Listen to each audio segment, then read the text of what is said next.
Bună tuturor! Bine ați venit la acest episod de podcast. Eu sunt Nico, îl am alături de mine pe colegul meu Marian, iar în momentele următoare ce-mi propun este să aflu de la el ce-i carta.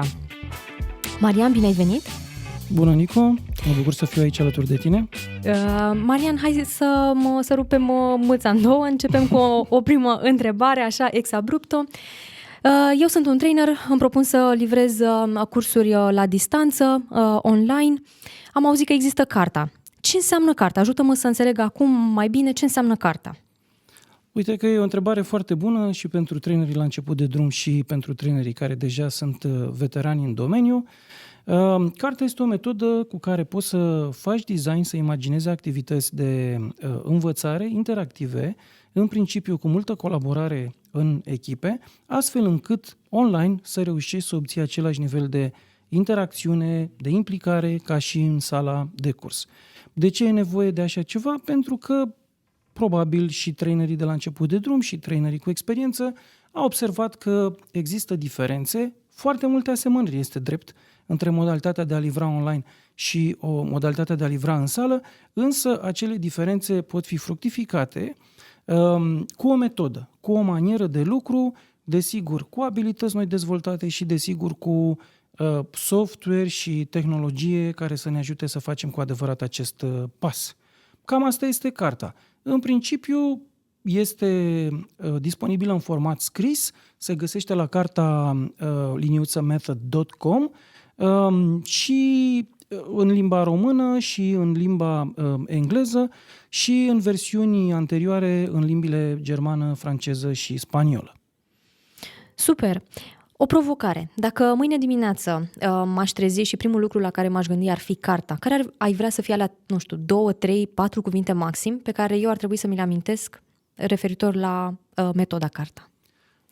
Da, e ușor dificil să ne gândim în câteva cuvinte, dar aș pleca de la gândul care m-a motivat și m-a mânat înainte să realizez această metodă și anume implicare, interactivitate, lucru în echipe. Cam asta ar fi maniera de lucru, pentru că online este cu adevărat diferit și dacă vrei, maniera prin care reușim să balansăm dificultățile se susține pe ideea asta de colaborare, interacțiune între oameni. Folosim des această expresie peer learning și anume care vrea să sublinieze ideea că împreună fiecare dintre noi învață de la ceilalți și că fiecare dintre noi are o responsabilitate pentru valoarea lucrurilor învățate de ceilalți și facem această glumă uneori pe la cursuri când introducem ideea de peer learning și anume că participanții pot să învețe mai mult de la un coleg, de la un apropiat, decât de la trainer. Înțeles. Uite, să știi că mi-am întipărit aceste cuvinte în minte. Spuneai mai devreme gândul care te-a motivat. Păi hai să dăm un pic timpul înapoi și să ne ajuți așa cu câteva informații referitoare la primele momente în care tu te-ai gândit la avem nevoie de o metodă și metoda ar trebui să conțină lucrurile astea. Care au fost începuturile carta? Ok. Începuturile carta nu sunt legate neapărat de carta. Sunt legate mai mult de partea de tehnologie și de acea situație dramatică la începutul lui 2020, când în perioada respectivă a început partea de distanțare socială în încercarea de a combate sau a ne ține la distanță de acel virus de care știi și tu și practic și noi ca și alte companii de training am fost în situația de a ne nu mai putea întâlni cu participanții și singura variantă a fost aceea de a merge pe varianta online. De ce spun că a fost un început mai degrabă legat de partea tehnică? Pentru că poate pentru mulți ideea de a utiliza Zoom sau Microsoft Teams, mai precis Zoom, pentru că asta era platforma îmbrățișată de trainer la vremea respectivă. Poate că nu era chiar o noutate, dar provocarea era mai degrabă de cum primesc oamenii acest training, cum funcționează. Și într-o primă fază am experimentat cu maniere diverse, respectiv ideea de a ne filma la un flipchart, ceea ce s-a dovedit un oarecare eșec, cel puțin cu tehnologia pe care o aveam noi disponibilă la momentul respectiv.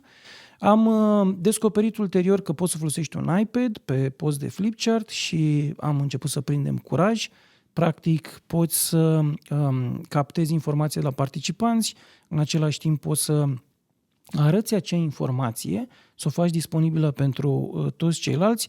Asta ni s-a părut un lucru nemaipomenit. Însă, tot legat de partea de tehnologie, ne-am trezit în situația în care, ok, avem Zoom, avem o tabletă, ce facem mai departe? Vorbim cu slide-urile, așa cum mulți traineri probabil au fost tentați să facă lucrul ăsta, sau încercăm să aducem în cursul online și activitățile experiențiale. Cu ce să le aducem? Au existat câteva încercări la început de a le transfera, nu pe toate. Ăsta a fost și motivul pentru care am trecut la dezvoltarea Coltrane, o platformă cu care să poți aduce activitățile experiențiale din sala de curs în online, însă primul șoc pe care l-am avut la momentul utilizării platformei, nu de către noi, ci mai degrabă de către alți traineri, a venit așa ca o surpriză, și anume dacă pentru participanți existența unei platforme nu a apărut ca o surpriză, ei doar se bucurau că sunt într-o sesiune unde se distrează, interacționează, învață, totul prinde dinamică, poți să stai într-un curs de o zi întreagă să nu te plictisești. Probabil de aici a venit și prima rundă de satisfacție legată de aceste inițiative, faptul că participanții asta au menționat de fiecare dată, wow, ce tare, nu știam că se poate bine și online, fără să remarce că era acolo o platformă sau o manieră de lucru colaborativ. Și am luat asta ca bază, ca promisiune, că putem să obținem acest lucru sau alți traineri pot să obțină același lucru, dacă vreți, folosind aceste platforme în cursurile proprii, însă surpriza a fost că nu a fost chiar așa.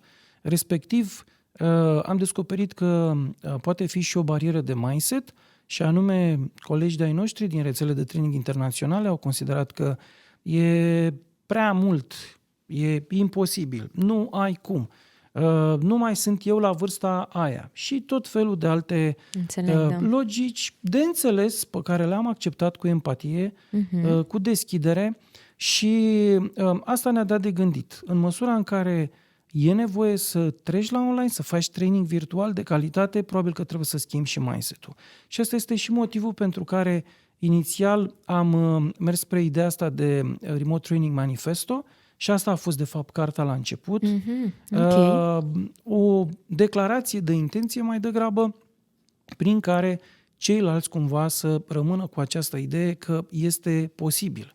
Și ne-am fixat ca misiune această idee de a construi, dacă vreți, acele elemente, principii, practici, de a le extrage valori care cumva transformă un trainer tradițional într-un trainer de training virtual, capabil să livreze online. Dar cumva cam asta a fost partea și am avut discuții cu colegii, confirmări, reconfirmări, teste, experimente, să vedem care sunt lucrurile care funcționează mai bine. În paralel la Axioma, după aproximativ o lună și ceva, am trecut din nou în foc continuu la livrarea de training, de data asta online. Am văzut că lucrurile astea merg, am văzut că pentru noi era ca și cum nu s-a schimbat nimic într-un fel sau altul, deși cred că în câteva luni de zile am produs peste 200 de activități. Wow. În platforma Coltrane și în celelalte platforme pe care le-am folosit la vremea respectivă. Deci noi cumva am intrat în normalitate, dar ce facem cu ceilalți? Deci noi acum știm cum se face, este nevoie să spunem și către alți colegi de breaslă, oameni curioși, oameni care își doresc și ei să obțină același lucru. Și mi-amintesc că undeva pe la sfârșitul lui noiembrie eram acasă, da? Lumea stătea în casă, ok? Și pentru că aveam în sufragerie un flipchart, am început să schițez câteva idei Iar fiica mea la un moment dat a spus că poate e mai bine să le și notăm. Și uite, așa, ușor, ușor, din schiță în schiță, din foaie de flipchart în foaie de flipchart, s-au așezat acolo principiile, valorile, pilonii, de asemenea câteva practici pe care noi le folosim activ în livrare. Nu în ultimul rând, ușor, ușor ne-am dat seama că sunt lucruri care se schimbă și la fluxul de livrare și uite așa a apărut carta. Cu notițele respective am avut un prim workshop cu colegii, cred că imediat săptămâna viitoare, cam la nivelul ăsta de distanță, și le-am pus pe hârtie. Uite așa a apărut carta 1.0. Foarte tare. Deci, cartea a pornit de la o conversație și câteva notițe luate pe flipchart de către fiica ta. Deci ați fost așa într-o super echipă de doi. Foarte interesant. Apropo de asta, în tot parcursul acesta, ar mai fi, nu știu, de menționat alte evenimente care au rămas așa în mintea ta, aproape de sufletul tău, poate un eveniment mai emoționant sau un eveniment care ți-a adus o satisfacție foarte mare? Cred că putem să vorbim de mai multe evenimente de acest fel, odată cu momentul în care am intrat pe acest traseu de a ține sesiuni de mini-training online. Respectiv am luat decizia ca fără obligație, fără să cerem nimic de la alții, să le oferim ocazia să ia contact cu cartea. Okay. Și a fost o experiență interesantă, respectiv am pornit cu colegii de la vânzări acest workshop. Ei au dat sfoară în țară, au trimis invitații și uite așa am reușit să ne organizăm. Sper să nu greșesc aici spunând, dar în 2021 am început cu adevărat aceste sesiuni. Am început să le rulăm în mod activ, de obicei miercurea și joia, undeva la sfârșitul programului, de la ora 6 fără un sfert până la ora 8, și asta a fost cea mai mare bucurie, să vedem cum alți profesioniști care înainte doar în contact cu tehnologia au dat înapoi, în contact cu metoda au făcut un pas înainte. Okay. Și ăsta a fost lucru care pe mine m-a încântat foarte tare, mi-a dat curaj și pe colegii mei la fel. Știu că la un moment dat ai alăturat și tu echipei Axioma și ai participat de asemenea activ la aceste sesiuni și suntem atât de bucuroși că am avut ocazia de curând să ținem ediția 21 acestui mini-training, încât, ce să zic, sper să avem și ediția 41 și ediția 121. Așa să fie. Bun. Și să ne revedem atunci, să mai povestim. Marian, dacă ar fi să pui lumina reflectorului pe o anumită componentă a acestei metode, care ar fi aceea? Păi, îți spuneam că metoda constă într-un pachet de valori, principii, piloni, practici. Zona care s-a dovedit a fi destul de aplicabilă și unde oamenii sunt extrem de curioși este cea de practici. Ce anume faci tu ca trainer, astfel încât cursul tău online să fie de super succes. Ce spunem noi că este succes sau super succes? Împlinirea nevoilor și așteptărilor participanților. Practic, tu ca trainer ai succes dacă participanții au primit ce aveau nevoie, dacă au primit acel nivel de interacțiune, dacă s-au simțit bine, da? Chiar dacă, să spunem, nu au fost fizic alături de colegii lor sau de alți participanți. Deci, ca să revin, practicile sunt zona cea mai importantă. Sunt 18 practici la număr pe care noi le-am izolat. Cred că nu sunt singurele.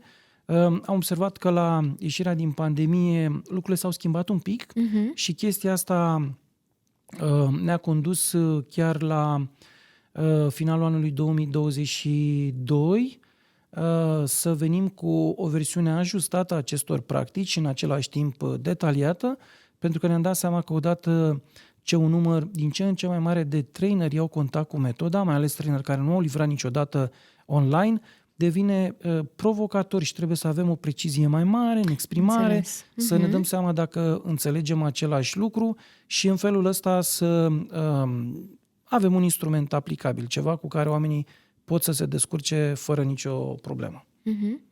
Deci 18 practici, pe ele le pot afla și le pot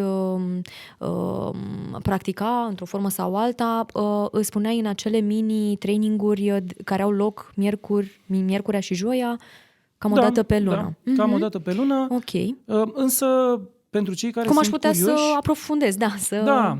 Pentru cei care sunt curioși, și ele sunt disponibile și pe site, acolo unde spuneam, la cartamethod.com și ultimul meniu, sau primul meniu din partea dreaptă se cheamă chiar așa, Best Practices, iar acolo se poate face download la un fișier PDF care include practicile detaliate. Am înțeles. Deci ăsta ar fi un prim pas eventual. M-am dus pe site, mi-am descărcat documentul, l-am citit, apoi să vin la o sesiune de mini-training carta. Următorul pas care ar fi? Că mie îmi place să am și al doilea pas bine definit în minte. Ca să pot să dau un răspuns mai complet, aș spune că am observat că traineri care au participat la aceste sesiuni au ales trasee diferite de dezvoltare. Respectiv, pentru că pe durata trainingului, acestui mini-training gratuit Carta, avem ocazia să explorăm câteva din aceste practici, pentru mulți este un moment de wow, super, o să încep și eu, aplic și eu și pare că este suficient. Da? E ca și cum ți s-ar fi umplut găleata deja. Okay. E suficient din prima. Da? Da. Pentru alții e nevoie de ceva mai mult. Hai să spunem că acea sete nu se oprește aici, nu încetează, nu ni se umple găleata atât de ușor și îi invităm să intre în contact cu noi de obicei, mai schimbăm idei, ne împărtășesc ce cursuri țin, încearcă să pornească acest efort de a transforma propriile activități în ceva care să fie livrat la fel și în sala de curs, în sala de training și online. Și aici avem aceste conversații și discuții. Ar super. Fi, dacă vrei, ăsta ar fi cele două trasee. Da? Pentru unii iau ce am văzut, mi se pare foarte ok, util, execut imediat. Nu știu, îți dau un exemplu cu ideea de a pune un formular de debrief scris pentru partea de video. Da? Filmele, clipurile video sunt foarte interesante, atrag foarte mult participanții, însă în practică am observat că oamenii nu țin minte prea mult după ce vizionează un astfel de clip, mai degrabă țin minte finalul sau poate un moment relevant. Ori dacă filmul ăla este educativ dintr-un anumit punct de vedere, ar fi valoros poate să avem câteva întrebări care să fixeze. Și oamenii după ce trec prin această experiență zic, wow, păi asta e simplu de făcut, pot să fac și eu, n-am nicio problemă să aplic la mine. În alte cazuri e nevoie să faci design sau redesign de activități și acolo putem noi să ajutăm. Un alt pas de încercat este prezența la o certificare, noi spunem acreditare de fapt, la o sesiune de acreditare Carta, unde de fapt poți să mergi un pic mai departe, că spuneam că este vorba de parte de design, zona în care îți imaginezi și creezi activități care să poată fi livrate online cu un nivel mare de interacțiune. În același timp, este vorba și de a vedea cum funcționează chestia asta în interacțiune și în relație cu alții și să ai ocazia să le vezi rulate, să le vezi puse la treabă. Interesant. Da? Bun. Pentru că nu mai e vorba de 2 sesiuni de 2 ore, ci este vorba de 2 zile și jumătate, nivelul obținut este diferit. Și pentru că la finalul unei sesiuni de acreditare oamenii își fac propria lor prezentare, iar apoi primesc din partea noastră posibilitatea de a primi coaching gratuit pentru un număr de ore, chestia asta ajută și mai mult. pentru că colegii noștri de breaslă simt că au acel ajutor de care au nevoie să facă tranziția ușor. Pot să folosească Coltrane, de exemplu, care pentru un anumit număr de utilizatori, mă refer la participanții în sesiuni, este gratuit și asta le dă ocazia ușor să înceapă să practice. Oricum, pentru toată lumea, ușa este deschisă, suntem bucuroși, ne puteți contacta, dragi ascultători, pe LinkedIn dacă considerați acest lucru sau ne puteți trimite un e-mail la training@axioma.ro și putem să discutăm despre carta oricând vă doriți voi. Super! Marian, pe final aș mai avea o întrebare pentru tine. Se vede clar de la o poștă că ești o persoană aplecată spre training, spre dezvoltarea oamenilor, spre dezvoltarea oamenilor care îi dezvoltă pe oameni. Care sunt planurile de viitor, atât în ceea ce privește carta, cât și Coltrane, sau poate mai pregătești ceva, ce în momentul de față poate chiar nici nu are un nume anume, da? Un nume specific, dar e o idee pe care încolțește și se dezvoltă în mintea ta deja. Uite, mă bucur că mă întrebi. La Coltrane avem un roadmap de dezvoltare și acolo lucrurile sunt, hai să spunem așa, au un traseu, un făgaș clar. Pentru partea de carta avem și aici câțiva pași, poate nu la fel de bine conturați. Intenționăm să facem o schimbare la nivel vizual pentru versiunile în limbile de circulație internațională. De asemenea, pentru a o face și mai accesibilă, intenționăm să adăugăm conținut înregistrat, așa cum avem astăzi acest gen de discuție, sub formă de podcast sau în format video. Și, nu în ultimul rând, plănuim ca la sfârșitul anului 2024 să venim cu un update, cu un refresh. Am vrea să trecem din nou în revistă aceste practici, să vedem care sunt cele care se dovedesc în continuare a fi foarte utile și dacă au mai apărut lucruri noi. Pentru că, pot să-ți dau un exemplu, evident, pe partea de tehnologie au apărut lucruri noi. În 2020 lumea nu era foarte pregătită, dar astăzi suntem mult mai pregătiți. Aș putea să-ți dau un exemplu. La ultima sesiune de acreditare Carta am arătat colegilor care au venit în zona asta de curs de acreditare și alte elemente, respectiv cum poți să folosești luminile, cum poți să folosești și alte device-uri, cum poți să folosești 2 computere sau cum poți să folosești mai multe camere în același timp. Pentru că, după cum spuneam, s-au schimbat lucrurile, avem oportunități noi și trebuie să ne păstrăm activi, să ne păstrăm la zi cu lucrurile care sunt cu adevărat esențiale. Și ca să fac o sumarizare, este vorba de adăuga componentă vizuală la limbile de circulație internațională, de a ne păstra la zi cu practicile și, de asemenea, de a adăuga conținut vizual în format video sau în format audio, astfel încât elementele din cartea să fie accesibile mai ușor pentru mai multă lume interesată. De ce spun asta?